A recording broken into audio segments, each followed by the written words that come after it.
लोग का जनसंपर्क कर रहे हैं, गली गली जा जा के लोगों से मिल रहे हैं और पूरे लगभग हम विधानसभा में पूरा जनसंपर्क कर चुके हैं और अभी कोई पार्टियों का टिकट ही नहीं हो पाया। हमारे माननीय बहन जी ने हमारा 2 महीने पहले मतलब करीब लगभग टिकट सारे फाइनल कर दिए थे बहन जी ने। तो हम लोग को मौका मिल गया प्रचार प्रसार करने का। हम लोग ने धुआंधार प्रचार जनसंपर्क किया है और चुनाव हम लोग जीत के आ रहे हैं और माननीय बहन जी को 2022 में मुख्यमंत्री बनाने जा रहे हैं।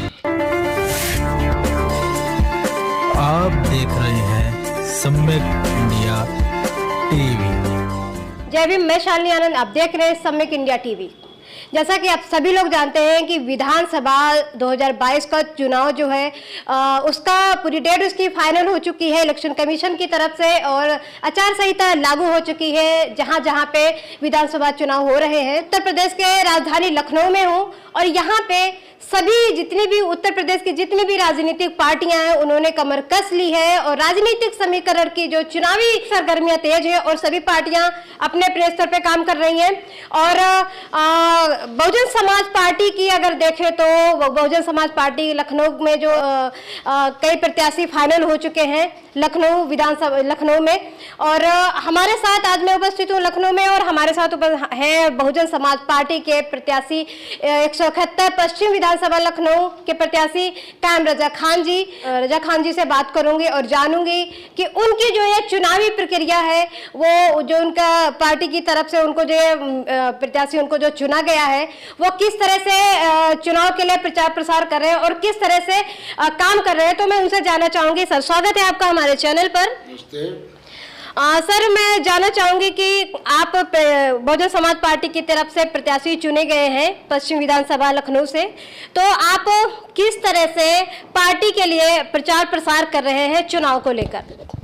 प्रचार प्रसार तो हम जो है जैसे जो हम लोग का जनसंपर्क कर रहे हैं, गली गली जा जा के लोगों से मिल रहे हैं और पूरे लगभग हम विधानसभा में पूरा जनसंपर्क कर चुके हैं और अभी कोई पार्टियों का टिकट ही नहीं हो पाया। हमारे माननीय बहन जी ने हमारा 2 महीने पहले मतलब करीब लगभग टिकट सारे फाइनल कर दिए थे बहन जी ने। तो हम लोग को मौका मिल गया प्रचार प्रसार करने का। हम लोग ने धुआंधार प्रचार जनसंपर्क किया है और चुनाव हम लोग जीत के आ रहे हैं और माननीय बहन जी को 2022 में मुख्यमंत्री बनाने जा रहे हैं। आप लगातार 20 सालों से राजनीति में हैं।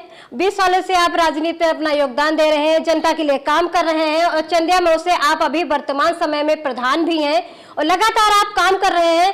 तो अगर आपको पार्टी की तरफ से जिम्मेदारी मिली है तो अगर आप जीत कर जाते हैं तो आप अपने क्षेत्र में किस तरह से काम करेंगे?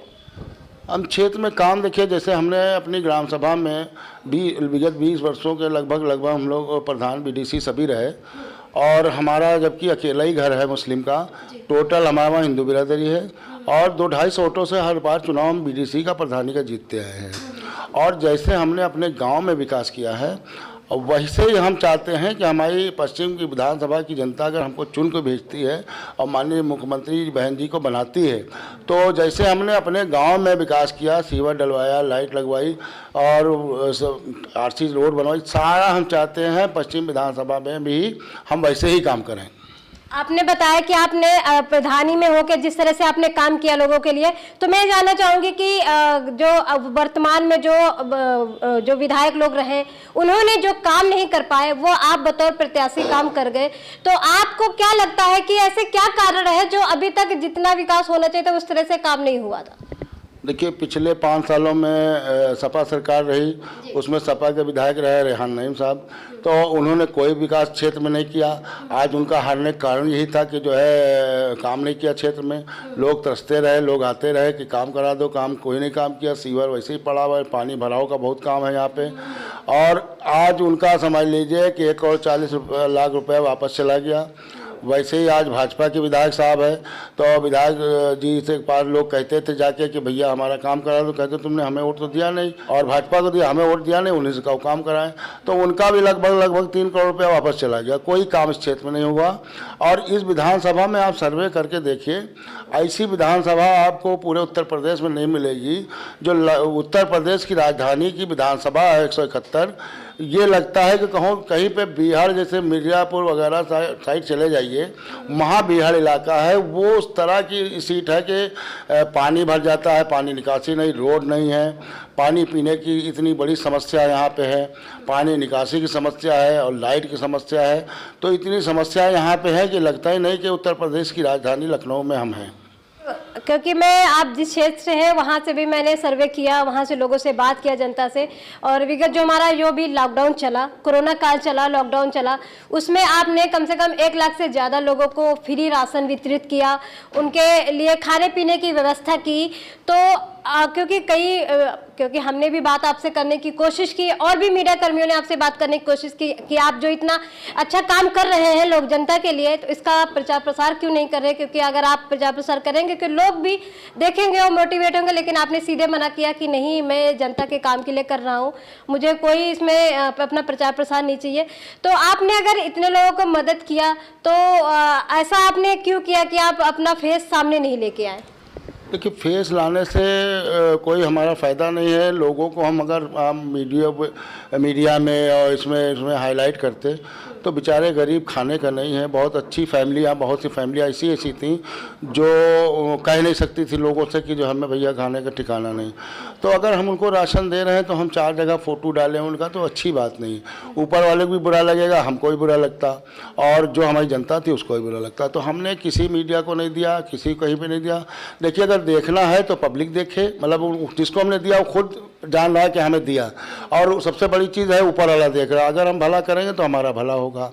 तो मीडिया में ये सब चीज़ें देना अच्छी बात नहीं। लोगों ने तो यहाँ तक एक मांस दिया तो हर चैनल पे चलवा दिया, एक केला दिया तो उसकी फ़ोटो डलवा रहे। तो ये अच्छी बात नहीं है, गरीब की हंसी उड़ाना अच्छी बात नहीं होती। अभी बहुजन समाज पार्टी की जो प्रमुख है बहन कुमारी मायावती जी, उनका जन्मदिन आ रहा है 15 जनवरी को। तो क्योंकि डिजिटलीकरण कर दिया गया है, प्रचार प्रसार रैलियाँ सारी बंद हैं, और बहन जी ने भी सख्त आदेश दिया है कि कोई भी हमारा जन्मदिन है किसी भी तरीके से आप सोशल प्लेटफॉर्म, मतलब आप पब्लिकली नहीं कर सकते हैं। तो करना है तो बहन जी का जन्मदिन आप जो है बतौर प्रत्याशी किस तरह से मनाएंगे? हमारे देखिए ऊपर से बहन जी का निर्देश है कि आप लोग शांतिपूर्वक हमारा जन्मदिन मनाइए। तो हम लोग ने अपना एक निर्णय हमने लिया है कि हमारे जो 42 सेक्टर हैं, 42 सेक्टर में सेक्टर अध्यक्ष अपने अपने घर पे केक काटेंगे और बहन जी के जन्मदिन में मिठाइयाँ बांटेंगे, और हम भी अपने कार्यालय पे जन्मदिन बहन जी का मनाएंगे। केक काटा जाएगा और मिठाई बांटी जाएगी, खुशी मनाएंगे, लेकिन एक सीमित दायरे में। हमें जैसे गाइडलाइन जो आई है हम उसी पे काम करेंगे, जो बहन जी का निर्देश है उसका हम लोग का पालन करना है। कहते हैं बहुजन समाज पार्टी सर्वजन हिताय सर्वजन सुखाय सभी को लेकर एक साथ काम कर रही है और एक साथ काम करती आई है और हमेशा करती रहेगी, क्योंकि बहुजन समाज पार्टी एक पार्टी नहीं बल्कि एक मिशन है। तो मिशन को लेकर काम कर रहे हैं। तो आपके क्षेत्र में क्योंकि सभी समुदाय के लोग रह रहे हैं एक साथ, तो सभी समुदाय के लिए बहुजन समाज पार्टी काम कर रही है। और लोगों की भ्रांतियां भी हैं कि बहुजन जो एक पार्टी है तो सिर्फ एक दलित समाज है तो बहुजन समाज के लिए ही है। तो इस पर क्या कहना चाहेंगे कि बहुजन समाज पार्टी तो हमेशा कहती है कि मैं सभी के लिए हूँ, सभी के लिए काम कर रही हूँ, तो इस पर क्या कहेंगे? देखिए, बहुजन समाज पार्टी हमारी जो है सर्वजन हिताय सर्वजन सुखाय की पार्टी है और सारे समाज का काम करती है। अभी देखिए आपको उसमें सर्विस निकली थी सफाई कर्मी में, तो लगभग सारी बिरादरी के लोगों ने उसमें अपनी ज्वाइनिंग की है, सर्विस लोगों को मिली। आप मान्यवर काशी राम साहब में चले जाइए, जो आवास दिए हैं उसमें सारे बिरादरी के लोग आवास पाए हैं। उसमें कोई ये नहीं कह सकता हमें नहीं मिला, हमें सबको दिया। और हमारी मानी बहन जी जो है सारे समाज को देख के लेके चलती हैं कि हमारा जो गरीब तबका है सबको सबसे पहले उठाने का काम करती हैं। और सर समाज के लिए क्या, मुसलमानों के लिए सबसे ज़्यादा बढ़ चढ़ के काम किया है। नदी देखिए, वो आपका अरबी फारसी मदरसा बनाया, 189 मदरसे बनाए, 180 मदरसों की मान्यता दी। तो बहन जी ने लगभग सारे बिरादरी के लिए काम किया, ये नहीं कि जो है एक कास्ट के लिए काम किया है। हमारी बहन जी सर्वजन सुखाय सर्वजन हिताय वाली पार्टी है और सबका काम करती है। कहने का मतलब है कि उन्होंने अगर एक स्लोगन दिया है, एक मूल मंत्र दिया है सर्वजन हिताय सर्वजन सुखाय, तो उस पर वो काम भी कर रही है, पार्टी उस पर काम भी कर रही है।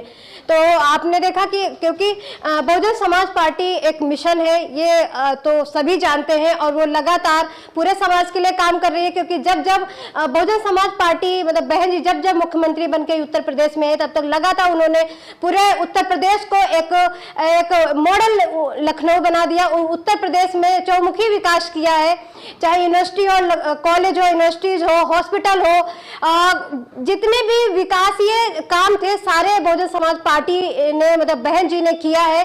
और आशा है कि 2022 में अगर बहुजन समाज पार्टी जीत के सत्ता में आती है तो इस जो और विकास है इसका और ज्यादा वो काम करेगी। मतलब बहुजन समाज पार्टी को जो सपोर्ट कर रहे हैं, जो वोटर सपोर्टर हैं, वो लोग पूरे जोश के साथ तैयार हैं कि इस बार बहुजन समाज पार्टी आएगी, इस बार बहन जी आएंगी। और हमारे साथ थे कायम रजा खान जी, 171 पश्चिम विधानसभा से प्रत्याशी चुने गए हैं और ये लगातार पूरे जोश के साथ उतरे हुए हैं मैदान में बहुजन समाज पार्टी को जिताने के लिए। और बहुत बहुत धन्यवाद सर आपका हमसे जुड़ने के लिए और अपने विचार हम तक पहुंचाने के लिए। तो देखते रहिए सम्यक इंडिया टीवी। शालिनी को दीजिए इजाजत। जय भीम।